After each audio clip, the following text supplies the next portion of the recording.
All right. Yum. The Rambling Residency.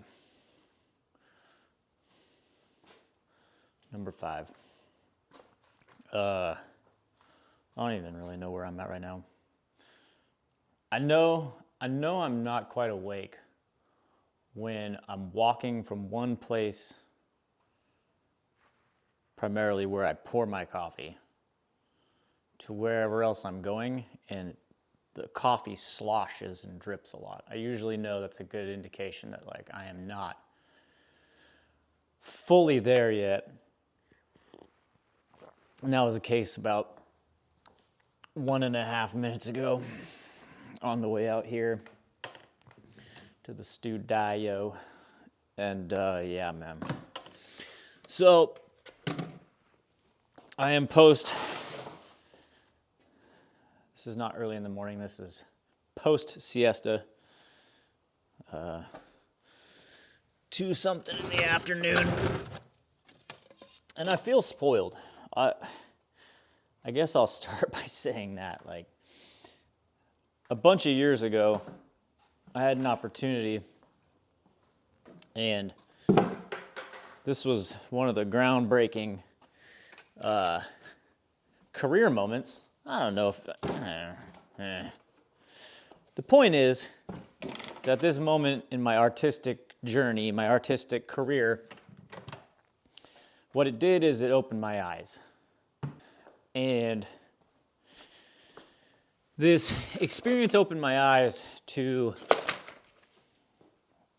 breaking open my thinking. It was like I started thinking a lot differently than I was thinking before this experience.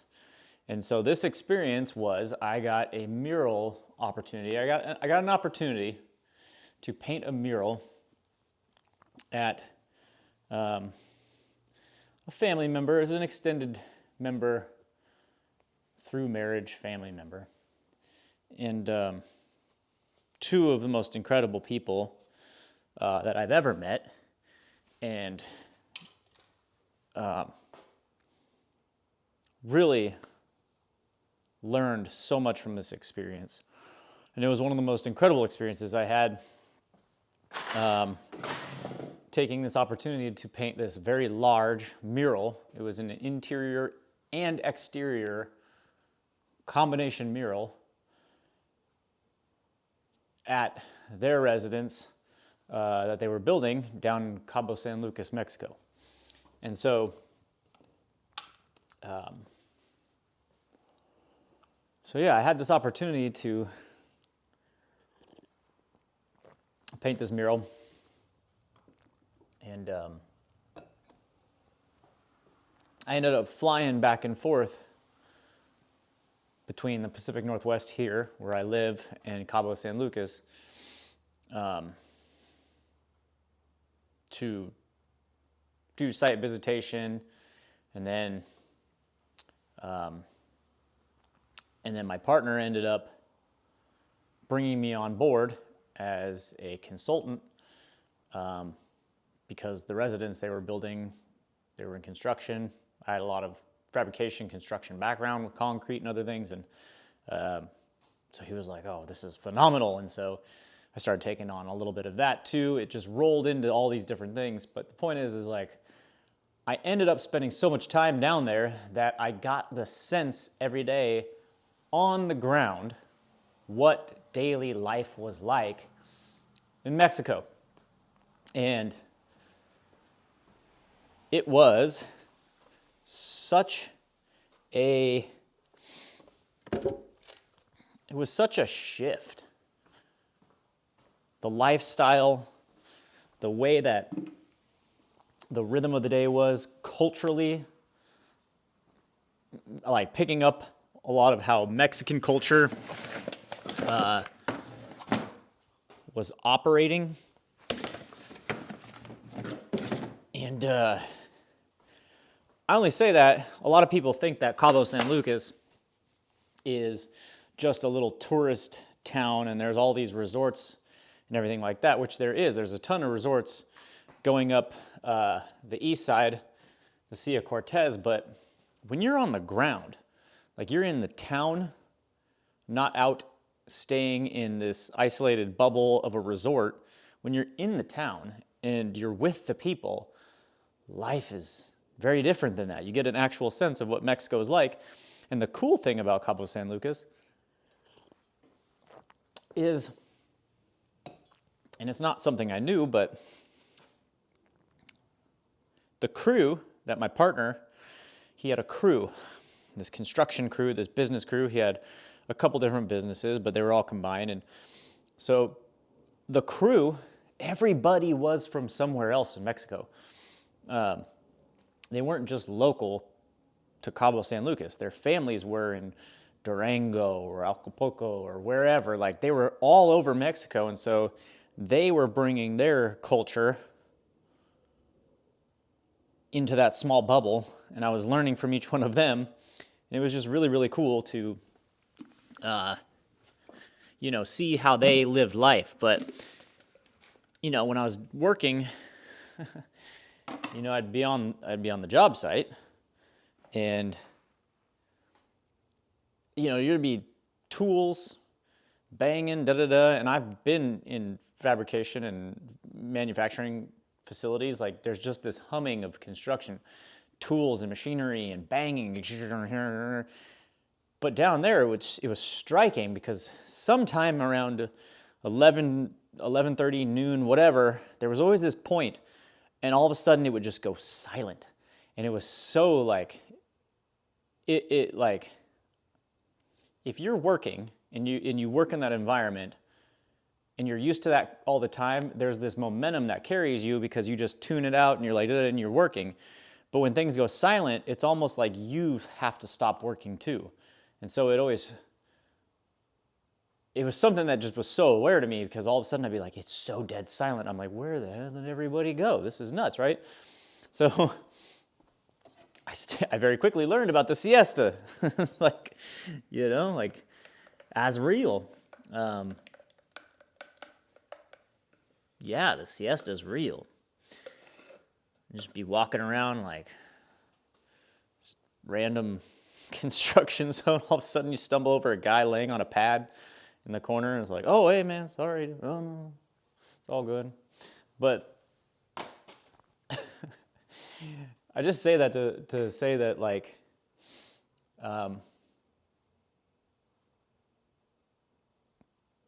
this time in my life is really unique. I'm transitioning into a different life. And in this new life of mine, I want to live in a different way. And, for years and years and years, I had this idea of, lifestyle design, designing your life. What does life look like when you design your life? If I could design my life, if I could create the life I want to live, what would I want my life to look like? And so I spent a lot of time like designing this creative life. Like, what does this life look like? What do I want my life to look like? If I could have my life any way at all, what would that look like? And now that I'm on this other side of, I've left manufacturing, I'm no longer in this building career, I'm in more of this art career. What do I want that life to look like? I'm resetting, I'm redialing into my day-to-day scheduling, rhythms, what does it look like? And I really said, hey, if I can do this any way I want, I'm throwing in the siesta, man. Like, I'm throwing it in. And so I've been so fortunate. I feel so blessed that, God has brought me that kind of peace, that kind of blessing of being able to step back and slow down. Because I don't know if that's what it's about everywhere else. I mean, I don't know. I know that, like, Europe, the siesta is real. Mexico, the siesta is real, at least what I experienced. And I just want to carry an air about me as not only a person, it shows up in my person. It definitely shows up in my person, but I just want there to be such a sense of like peace and stillness about me, I suppose.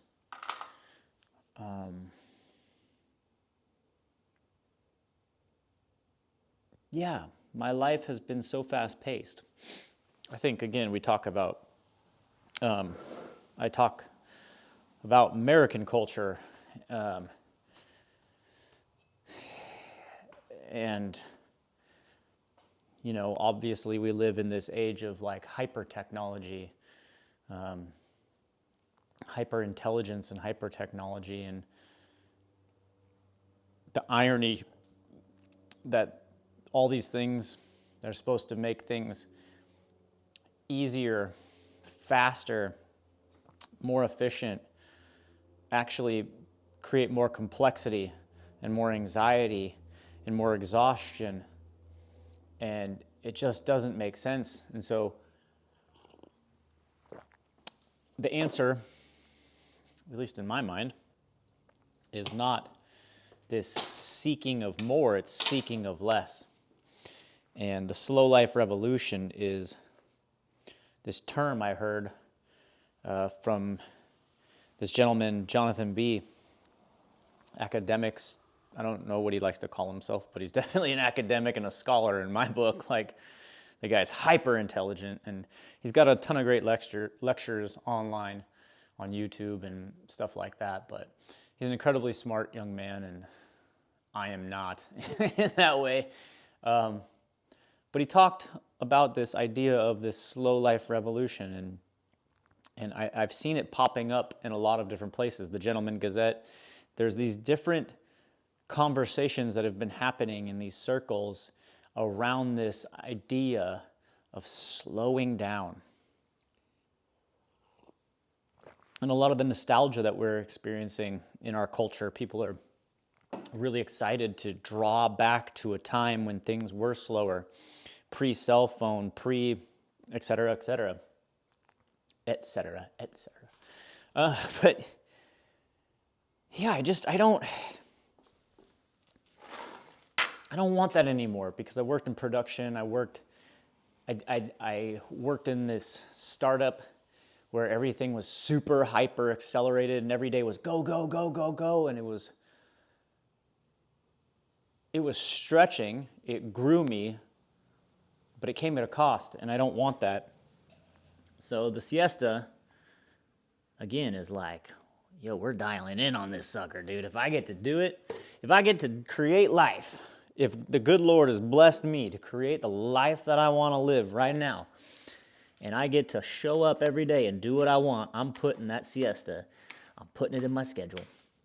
I'm doing it every day. So me and the kiddo do school, we do lunch, we do office hours.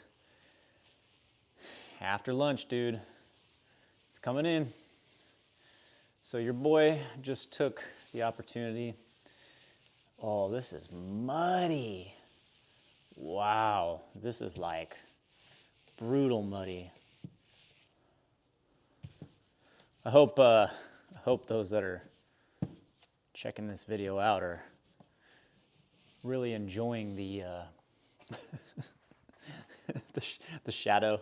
If you can see, this one doesn't have it, but there's like this shadow that just goes right across here, and it's I think maybe I need to make an adjustment there, but I have the garage door rail that seems to be right in between the light and the wall. Didn't quite think that one through. But anyway, the siesta's real, man, and I just feel so blessed. I feel so relaxed, especially in this season, spring, going into summer. We're fast approaching summer, and it's been such a great pause to close myself out for a while, like just, like a computer, just go down into literal sleep mode and, close it down. Just pause, relax, reset. Because, I think that stress and that anxiety and that go, we're not meant to be that way. We're not meant to do that, and I know I can't think, and I know I can't operate under that anymore, and I think that this is just the new life I'm gonna live, and that's the life I want to live. I don't want to live that other way anymore. So we're gonna just ride this sucker till the wheels fall off, and take a good daily half-hour nap at most, which has been helpful. I'm not a guy that's ever slept a lot in my adult years here. I have, woken up in all my manufacturing years super early, 4 o'clock, 5 o'clock maximum, and then got out of the house super early before everyone's awake. And I enjoy those early mornings.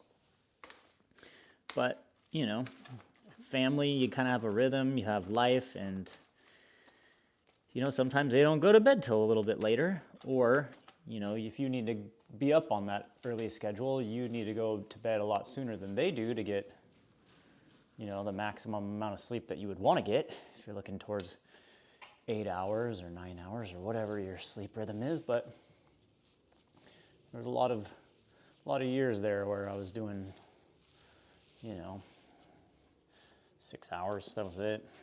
5 hours maybe, some nights. And then you have a kid. I went through a season of a newborn, and then you're up and out and all around. And,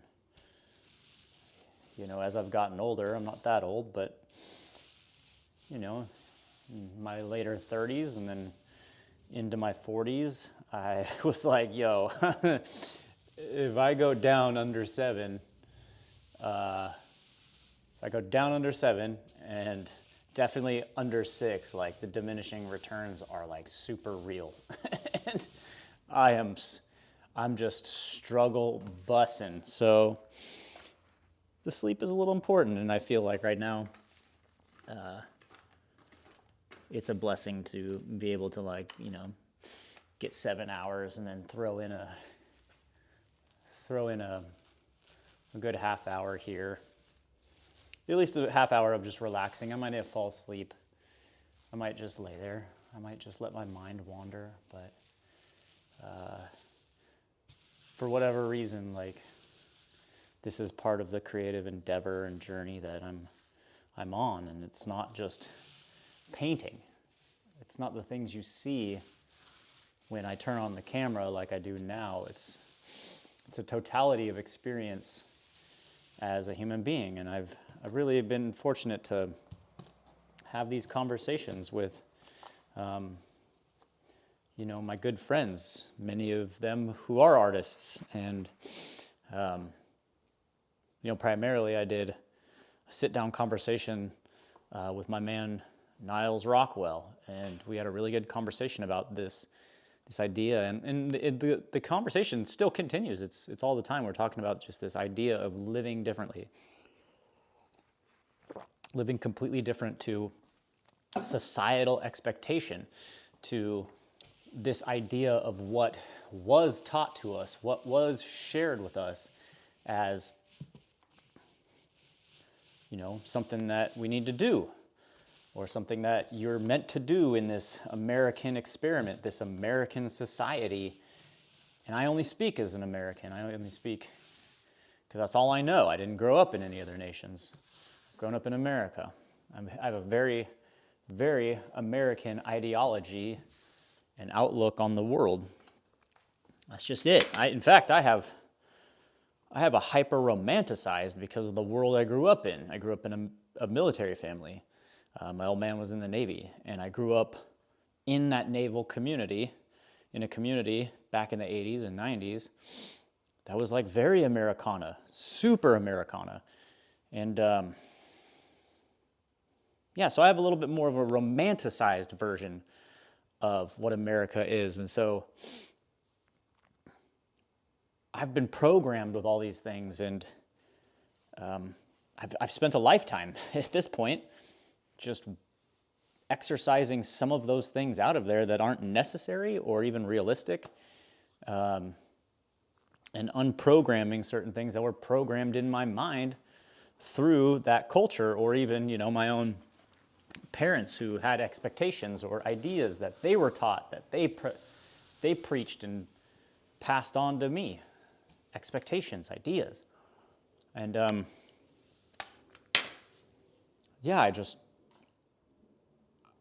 really in this place where God's like, look, the life you've been living is not the life I have for you. The life I have for you is so much more. It's so much greater. It's so much more abundant, so much more excellent, elevated. It's a life of so much more joy and happiness than you've been living, and I'm not okay with you living that life anymore. I'm pulling you out and promoting you, and that's been shocking in itself to like work through some of those mindsets and things I've been coming out of. So it's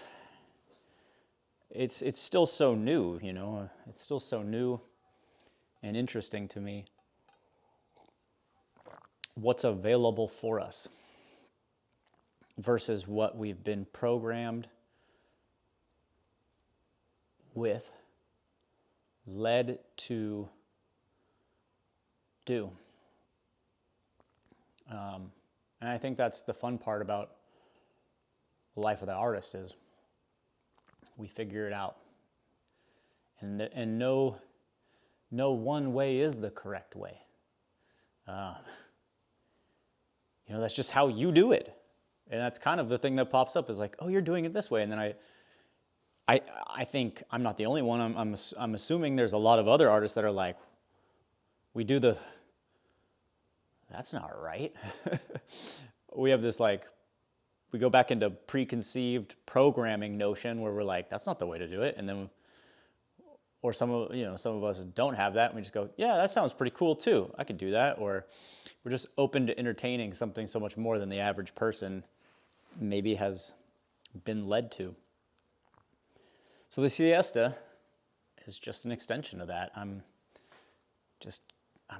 gassed up on this daily time to refocus, tune myself back out, and come back and then begin my afternoon rhythm. My afternoon rhythm is a condensed period of studio time in the afternoon, similar to a working day. A working day is, if you're first shift kind of person, there's 6 to 3 or 7 to 4 or whatever, depending. There's these little windows, and I have my office hours, my creative, my designing hours, maybe drawing, study hours, really heavy thinking hours in the morning, which I piggyback with homeschool with my daughter. We're in the office working together, and then we take lunch, we siesta, we might do some errands, but then afternoon is this. This is my hands-on, this is my working time, and I think for me as a person, that's the best time for it. I can come out here and I don't have to think, which is interesting to say, but it's just a flow state. I'm ready to get into flow state, I'm ready to work, I'm ready to be hands-on, And I come out here and I can do that. I can express and I can flow all my creative thinking and other flow state stuff. That happens early. Problem solving. This is not as much problem solving as it is presence. It's presence over problem solving. And again, I just feel so blessed to be able to come out here and clock in, so to speak, and begin working and dialing some things in.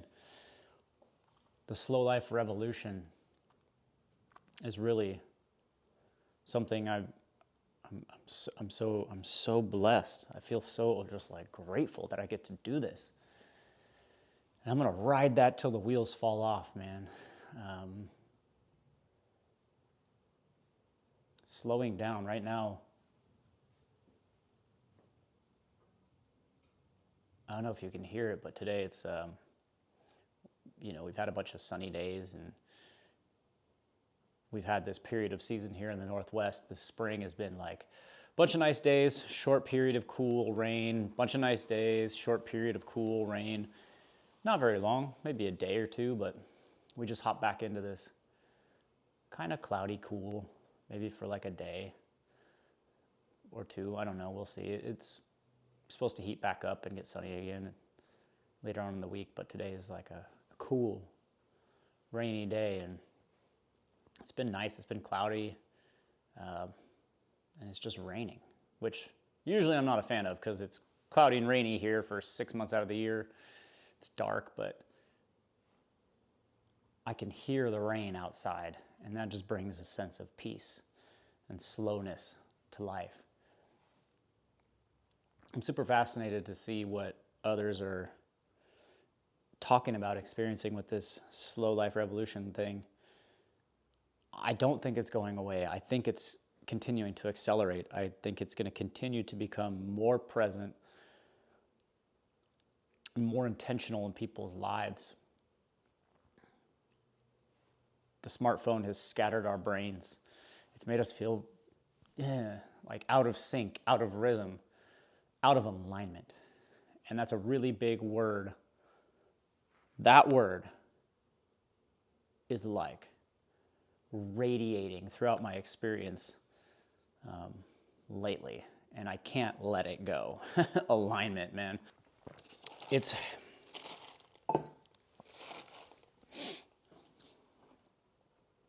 I don't know how anybody else experiences their relationship with God.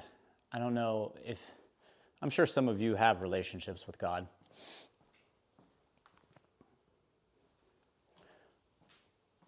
I'm assuming some of you don't. Some of you might just feel like you get an impression. You feel like I don't, like this is something unexplainable that I feel like I'm called to do, whatever, but you get these impressions. I feel like in my life right now, that word alignment has just overpowered everything else. Not from just a word perspective, but like it has shown up to encapsulate the things that I'm going through experientially, the things that I'm feeling in experience. I don't know how to communicate, again, a lot of what I experience. I think that's the struggle that we all face sometimes. We all face these experiences where we don't know how to communicate this leading, this impression, this idea, these things. It's like something's happening. I feel it, I sense it, but it goes beyond words. I don't know how to explain this thing. And for me, like lately it's just been about all the things that keep showing up. At first, I guess I I feel like the Lord kind of, like he woke me up. Not like in one of those things where it's like, snap out of it. It was like this soft thing where it was like, he showed me something that happened to me a bunch of years ago, that it went through this period of time where the number 1, 2, 3, 4 kept showing up. 12:34. I would see it on the clock, or I would see it out in public, and I just became hyper aware of 12:34. And I was fascinated because I was like, that's the number 10. That's crazy. 10 is kind of like a completion number. Like there's all this, and this is a whole nother tangent for other people to just go into numerology, but something weird about me that has developed through the years. I was horrible at math and algebra in high school, and I was dropped out of that. But through my building career, I've gotten really good at like certain mathematic computations in my head, like adding numbers or subtracting or doing these like really quick math equations. So like I see numbers, I do this with addresses. Maybe this is like an OCD thing. I don't know. This is a psychological experiment, but I'll see something and I'll just take the address real quick and I'll be like, oh, doo-doo-doo, that's 28, or doo-doo-doo, like that's 16, or like I just do this math computation real quick. Oh, 7312, cool, that's 13. Like, I can't help but like do these quick computations. And my brain's gotten like super fast at it where I'm not thinking about it, I just go boom, dim, dim, dim, dim. And so a bunch of years ago, this was like, 12 years ago when I was going through this other life-changing time in my life, this 12:34 kept showing up. And I was hyper fascinated by it. I was like, wow, this is incredible. And so just recently in this season, that I've had this next season of life, major transition from one thing to another, I started seeing 7:23. And at first it was always in the evening, not in the morning. And so I was just like, that's incredible, 7:23 p.m. That was the time I was born, 7:23 p.m. in the evening. And so I just kept seeing 7:23, 7:23, 7:23. And I'm thinking, good God, am I like being reborn? Is this like a rebirth? And it feels that way. So I'm like, God, what is going on? Like, am I supposed to be hyper aware right now in this season? Is this what you're speaking to me about? And it's obsessive. I see 7:23 all the darn time. It's like, freaks me out. But then just recently, within the last several weeks, I started seeing 12:34 again all the time. And I'm like, man, this is crazy. And then specifically this last week and a half, out of nowhere, like the word alignment just kept popping up everywhere. People were saying it. And everywhere I went, I'm just like, alignment, alignment, alignment. Hello. Do you want to come be a part of the Rambling Residency? Welcome to the studio. Where are you going? Hey, where are you going? My wife don't want no part of that. But anyway, alignment is everywhere, and I guess I don't know what it means, but the sense is that I am where I'm supposed to be, and God is, through his grace and mercy and love, is saying, hey, don't do anything else for the love of myself, for the love of God. He's like, Mr. Haviland, because I am very ambitious, I'm very ADHD, like, squirrel, chase, and then like just go after the thing. Pause, slow down, process, decide, decision, plan possibly, structure, order, progress, like slow down, like don't go left, don't go right, stay on me, you know? And it's like alignment, like you're aligned. you're aligned. And in the scriptures, because I read the Bible all the time, and I'm a man of faith, I study the sermons and the teachings I'm listening to, like everything in this season is about in Him, in Christ, everywhere I go. It's all in that. And the major idea of that is when you're in Christ, you're fully aligned. And so it's like, God's like, you're aligned. Don't do anything else. Don't go here, don't go there. Everything that you're doing right now is in alignment with me. Don't deviate. Don't go do this. Don't go do that. Don't go here. Just stay focused, stay on me. And I feel just like the most peace I've ever felt in that. Like, I don't have to go chase. I don't have to figure out. He's got me. And I can just stay focused for once in my life. I can stay right here. I can stay focused. I can continue to work. I can continue to create. He's blessed me to not, for a lack of better terms, spaz out. Like, just keep doing what I have you here doing, and everything's going to work out fine. And that is so relaxing, because I've been so stressed out. I've been so toiling, like just when,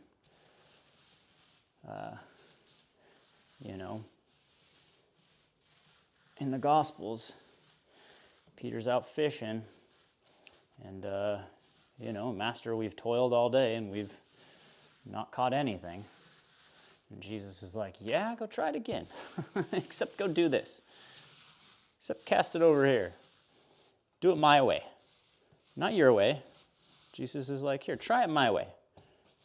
And boom, massive catch, superabundance, life is good. So in Christ, all things are possible, all things are good, all things are aligned. And I just feel like, gosh, extraordinarily blessed,